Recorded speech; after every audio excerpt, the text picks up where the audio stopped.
Shalom pemirsa channel Setetes Air Hidup. Kembali lagi dalam acara Air Hidup The Series. Saudaraku, hidup di dunia semakin jahat, semakin keras. Tapi saya mau ingatkan untuk kita semua jangan pernah takut, jangan pernah khawatir menjalani hidup ini. Karena kita punya Tuhan yang luar biasa yang sanggup menjawab doa-doa kita. Takut dan khawatir itu boleh, tapi jangan sampai menguasai diri kita dan cepatlah berbalik kepada Tuhan. Untuk itu, jangan pernah lewatkan channel kami di setiap minggunya. Tonton tayangan ini sampai habis ya. Tuhan Yesus memberkati. Salam Metanoia Meno Peripateum. Shalom Bapak Ibu Saudara yang terkasih dalam Tuhan, mari kita berdoa. Allah Bapa yang kami sembah dalam nama Tuhan Yesus Kristus, kami mengucap syukur kepadamu boleh mendengarkan kembali kebenaran firman-Mu. Biarlah firman-Mu boleh tertanam dalam tanah hati kami yang baik. Segala kuasa iblis yang hendak berusaha mencuri benih firman-Mu, dalam nama Yesus kami menolaknya. Kami sambut firman-Mu hanya di dalam nama Tuhan Yesus Kristus Juru Selamat kami. Haleluya. Amin. Shalom Bapak Ibu Saudara yang terkasih dalam Tuhan. Hari ini kita akan mendengarkan kebenaran firman Tuhan yang memiliki satu judul, Hidup oleh Roh atau Hidup oleh Roh Kudus. Seringkali dalam kehidupan kita berpendapat bahwa hidup oleh Roh akan kita alami setelah kita meninggal dunia. Tetapi tidak demikian apa yang menjadi pendapat kebenaran firman Tuhan. Hidup oleh Roh adalah kehidupan sehari-hari yang harus kita jalani sebagai anak Tuhan bersama-sama dengan Roh Kudus atau Roh Kristus Yesus atau Roh Allah itu sendiri. Lalu bagaimana praktisnya kita dapat hidup oleh Roh Kudus? Kita akan membaca kebenaran firman Tuhan dari Roma 8 ayat 1 sampai 17. Kita akan membacanya secara bertahap. Roma 8 ayat 1 sampai 17, demikian bunyi firman Tuhan. Hidup oleh Roh. Demikianlah sekarang tidak ada penghukuman bagi mereka yang ada di dalam Kristus Yesus. Roh yang memberi hidup telah memerdekakan kamu dalam Kristus dari hukum dosa dan hukum maut. Sebab apa yang tidak mungkin dilakukan hukum Taurat karena tak berdaya oleh daging, telah dilakukan oleh Allah dengan jalan mengutus anaknya sendiri dalam daging, yang serupa dengan daging, yang dikuasai dosa karena dosa, ia telah menjatuhkan hukuman atas dosa di dalam daging, supaya tuntutan hukum Taurat digenapi di dalam kita yang tidak hidup menurut daging tetapi menurut Roh. Sebab mereka yang hidup menurut daging memikirkan hal-hal yang dari daging. Mereka yang hidup menurut Roh memikirkan hal-hal yang dari Roh. Karena keinginan daging adalah maut, tetapi keinginan Roh adalah hidup dan damai sejahtera. Sebab keinginan daging adalah perseteruan terhadap Allah, karena ia tidak takluk kepada hukum Allah. Hal ini memang tidak mungkin baginya. Bapak Ibu yang terkasih di dalam Tuhan, bagaimana kita bisa hidup oleh Roh Kudus, oleh Roh itu? Yang pertama, kita harus memberi diri kita dimerdekakan dari perbudakan hukum dosa dan hukum maut. Dimerdekakan di dalam Kristus Yesus dari hukum dosa dan hukum maut. Apa sebenarnya hukum dosa itu? Adalah kekuatan yang secara spontan ada di dalam kehidupan manusia yang membuat manusia diperbudak oleh dosa dan tidak bisa menjadi tuan atas hidupnya sendiri. Dia diseret, diperbudak oleh keinginan yang berdosa untuk melakukan segala perbuatan yang bahkan bertentangan dengan tekadnya sendiri.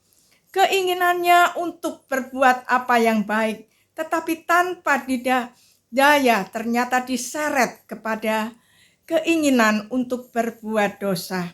Satu contoh, ketika seseorang diperbudak oleh obat bius, obat-obat terlarang, atau seseorang diperbudak oleh dosa percabulan, dosa keinginan hawa nafsu, perzinahan, dan sebagainya. Orang itu ingin terlepas, tetapi dia tidak berdaya melakukan hukum dosa yang terdapat di dalam hidupnya sendiri.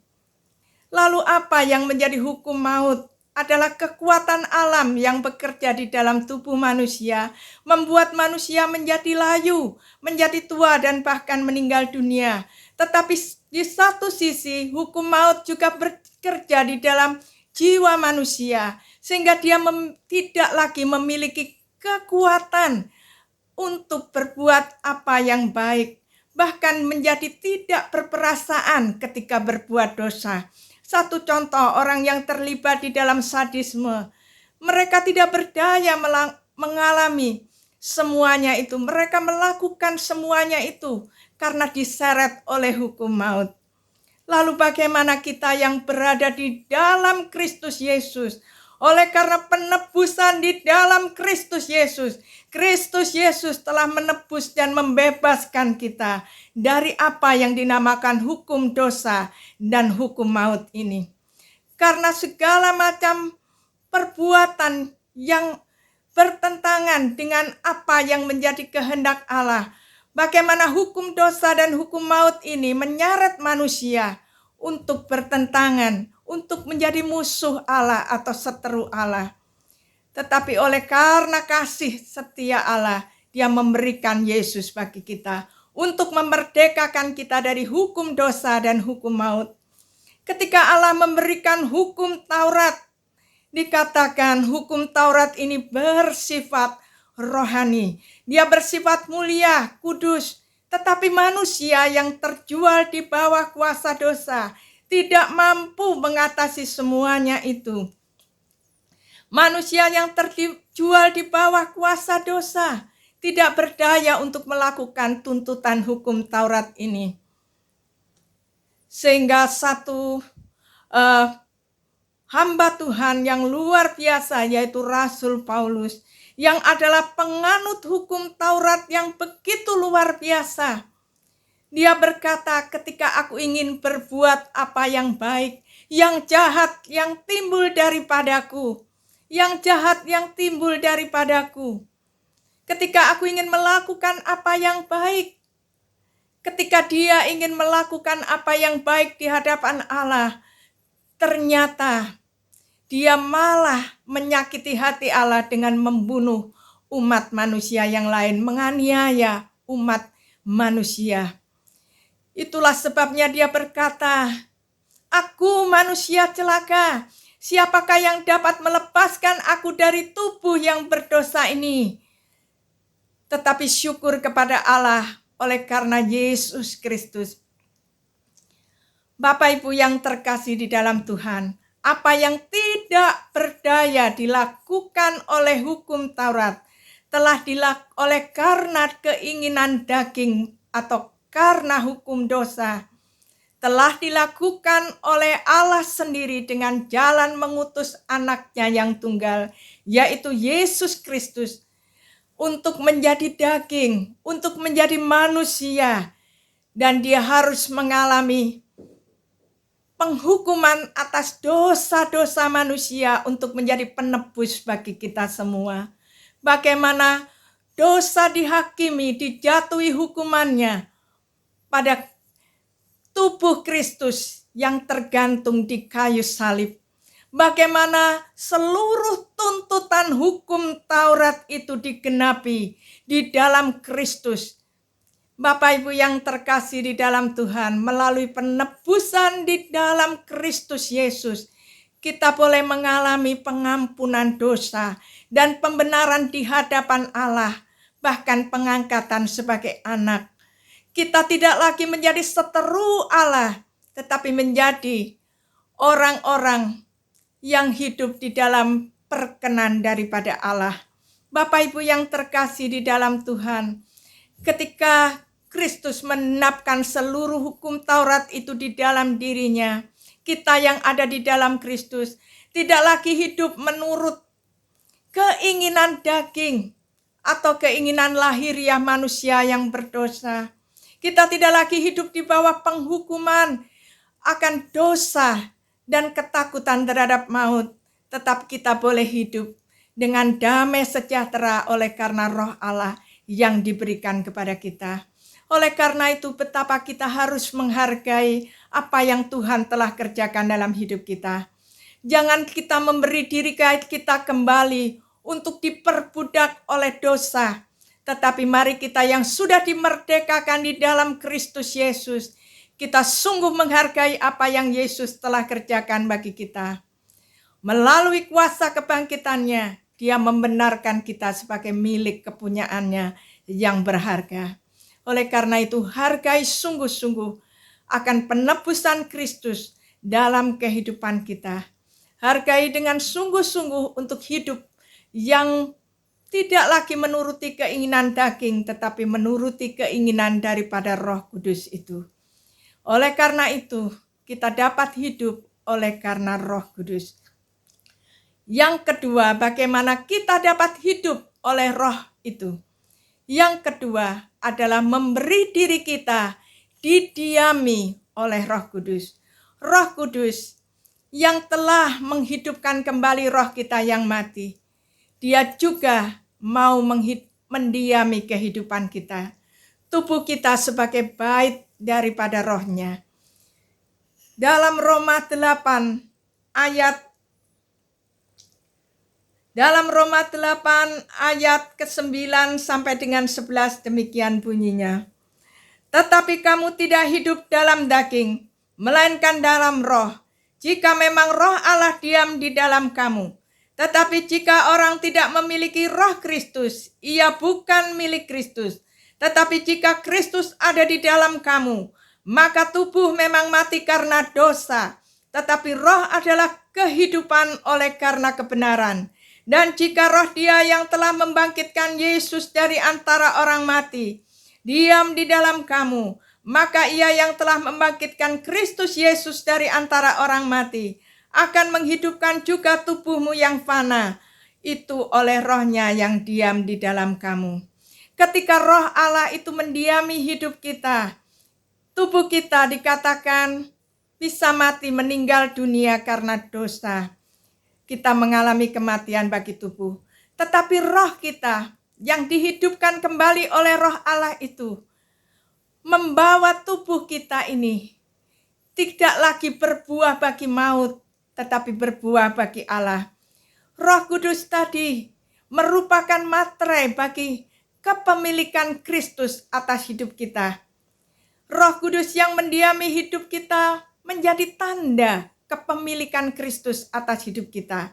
Dan Roh Kudus itu pula lah yang membawa kita memiliki kuasa untuk mematikan segala keinginan daging. Firman Tuhan berkata, barang siapa yang menjadi milik Kristus, Dia telah menyalibkan segala keinginan dagingnya. Bapak Ibu yang terkasih di dalam Tuhan, Roh Kudus memampukan kita agar kita tidak lagi hidup dalam perbuatan-perbuatan daging yang berdosa. Kita tahu di dalam Galatia 5, bagaimana perbuatan daging itu dikatakan telah nyata, yaitu percabulan, kecemaran, hawa nafsu, nafsu jahat, keserakahan, penyembahan berhala, sihir, perseteruan, kedengkian, iri hati, kemabukan, pesta pora, kepentingan diri sendiri, roh pencitraan, roh pemecah belah, dan sebagainya.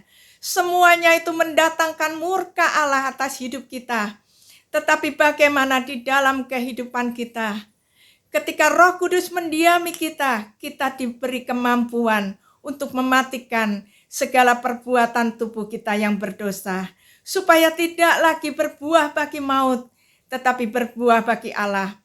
Roh Kudus yang tinggal di dalam hidup kita akan membawa kita memiliki buah-buah Roh Kudus dalam hidup kita, yaitu kasih, sukacita, damai sejahtera, kesabaran, kebaikan, kemurahan, kelemah lembutan, kesetiaan, penguasaan diri, dan sebagainya. Roh Kudus memberi buah yang indah di dalam kehidupan kita. Oleh karena itu sungguh-sungguh biarlah Roh Kristus itu boleh mendiami kehidupan kita sebagai anak-anak Tuhan. Supaya hidup kita semakin hari semakin berkenan di hadapan Tuhan. Mari mengisi waktu kita, menjalin hubungan dengan Sang Pemilik hidup kita. Sebagai bait Roh Kudus, tubuh kita adalah milik kepunyaan Kristus. Sebagai bait Roh Kudus, kita harus senantiasa memiliki hubungan dan dengan Sang Empunya kehidupan kita, yaitu pribadi Kristus Yesus. Dan bagaimana setiap hari kita harus memiliki waktu untuk berdoa, untuk memuji dan menyembah Tuhan, untuk mendengarkan kebenaran firman-Nya, untuk selalu hidup belajar, untuk menjadi pelaku-pelaku daripada firman-Nya. Jika kita melakukannya, sesungguhnya Roh Kudus yang mendiami hidup kita akan semakin lagi kuat memberikan kehidupan yang indah bagi kehidupan kita. Satu, membawa kita menjadi satu kehidupan yang sungguh berkenan kepada Tuhan. Inilah yang kedua, bagaimana kita hidup oleh Roh Kudus. Kita harus memberi diri kita didiami oleh Roh Kudus. Dan yang ketiga, bagaimana kita dapat hidup oleh Roh Kudus itu. Kita harus memberi diri kita dipimpin oleh Roh Kudus. Di dalam ayat yang ke-14 sampai dengan 16 demikian bunyinya. Semua orang yang dipimpin Roh Allah adalah anak Allah. Sebab kamu tidak menerima roh perbudakan yang membuat kamu menjadi takut lagi. Tetapi kamu menerima roh yang menjadikan kamu anak Allah. Oleh roh itu kita berseru, ya Aba, ya Bapa. Roh itu bersaksi bersama-sama dengan roh kita bahwa kita adalah anak-anak Allah.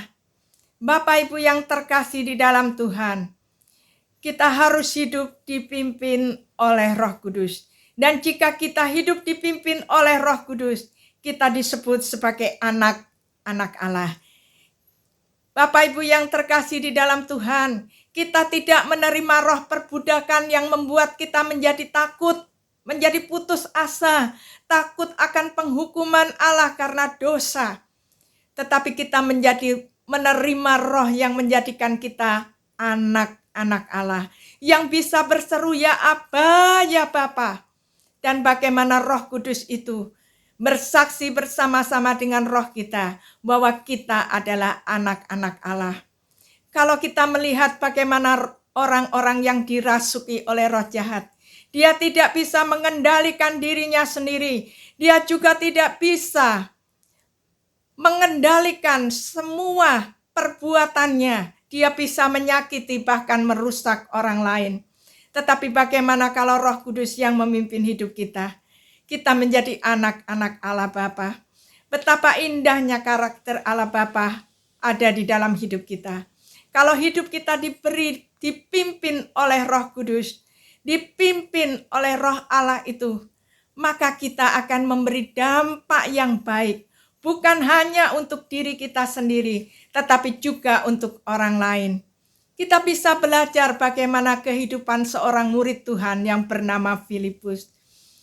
Pada suatu hari, seorang malaikat berkata kepada Filipus, dia harus pergi ke sebuah jalan yang turun dari Yerusalem menuju ke Gaza. Filipus taat dan dia pergi ke sana. Dalam saat itu, sida-sida dari negeri Ethiopia sedang pulang dari perjalanan dari bait suci di Yerusalem untuk kembali ke rumahnya yang ada di Ethiopia. Dalam perjalanan itu, sida-sida ini membaca firman Tuhan. Saat itu Roh Kudus berkata kepada Filipus untuk mendekati kereta yang ditumpangi sida-sida ini dan berjalan di samping kereta itu. Saat itulah sida-sida ini mengundang daripada Filipus untuk naik bersama-sama duduk di sampingnya. Saat itu sang sida-sida sedang membaca kebenaran dari Nabi Yesaya tentang pribadi Mesias yang dikatakan seperti anak domba yang menuju ke pembantaian. Dia bahkan diam, dia seakan keluh, dia tidak berbuat apa-apa. Bapak Ibu yang terkasih di dalam Tuhan, saat itulah sang sida-sida bertanya kepada Filipus ini, tentang siapakah nas itu? Filipus menjelaskan bahwa nas itu tentang Sang Mesias, anak Allah yang hidup, yang harus menjadi penebus dosa umat manusia. Bagaimana dia harus rela disembelih. Dikatakan dia harus rela bahkan disalibkan untuk mencurahkan darahnya bagi orang-orang yang berdosa. Dia harus rela menjadi korban penebus dosa manusia. Saat itulah sang sida-sida percaya. Dan ketika itulah mereka sampai di tempat yang berair. Ketika sampai di tempat yang berair itu, sida-sida ini berkata, apakah yang menghalangi aku untuk dibaptiskan? Filipus berkata, kalau Tuhan mau, Tuhan boleh dibaptiskan. Dan dia berkata, aku percaya Yesus Kristus anak Allah yang hidup. Saat itulah dia dibaptiskan. Begitu keluar dari air, Roh Kudus membawa Filipus ini, melarikan Filipus ini ke tempat yang lain untuk memberitakan tentang Kristus. Sida-sida ini kembali keluar dari air dan dia tidak melihat Filipus lagi. Tetapi hatinya penuh dengan sukacita. Dia pulang ke negerinya dengan membawa sukacita, keselamatan yang sudah dia terima oleh karena pribadi Kristus Sang Juru Selamat itu. Dia pulang dengan penuh kegembiraan dan sukacita. Bapak Ibu yang terkasih di dalam Tuhan, hidup seseorang yang dipimpin oleh Roh Kudus, dia akan memberikan bukan hanya dampak untuk dirinya sendiri, tetapi dia akan memberikan dampak sukacita yang dari Tuhan itu kepada orang lain juga. Bapak Ibu yang terkasih di dalam Tuhan, kalau kehidupan kita dipimpin oleh Roh Kudus, maka kita harus belajar untuk tetap hidup di dalam ketaatan. Kita harus tetap taat. Kita harus dengar-dengaran terhadap kebenaran firman Tuhan dan kita belajar untuk mentaatinya. Bapak Ibu yang terkasih di dalam Tuhan, kalau kita hidup dipimpin oleh Roh Kudus, maka kita bisa melihat dalam Roma pasal 8 ayat 17. Dan jika kita adalah anak, maka kita juga adalah ahli waris. Maksudnya orang-orang yang berhak menerima janji-janji Allah, yang akan menerimanya bersama-sama dengan Kristus, yaitu jika kita menderita bersama-sama dengan Dia, supaya kita juga dipermuliakan bersama-sama dengan Dia. Kita akan menjadi ahli waris sebab kita adalah anak-anak dari Allah Bapa. Kita akan mewarisi janji-janji Allah itu ketika kita akan dipermuliakan bersama-sama dengan Kristus. Ketika Kristus datang kali yang kedua untuk menjemput gerejanya, kita juga akan dipermuliakan bersama-sama dengan Dia. Tetapi janji Tuhan itu bukan hanya untuk hal-hal yang akan datang, tetapi selama kita hidup di dalam dunia ini, kita tahu banyak juga janji Tuhan bagi kita. Di antaranya di dalam Matius 6 ayat 33 dikatakan, carilah dahulu kerajaan Allah serta kebenarannya, maka semuanya akan ditambahkan kepadamu.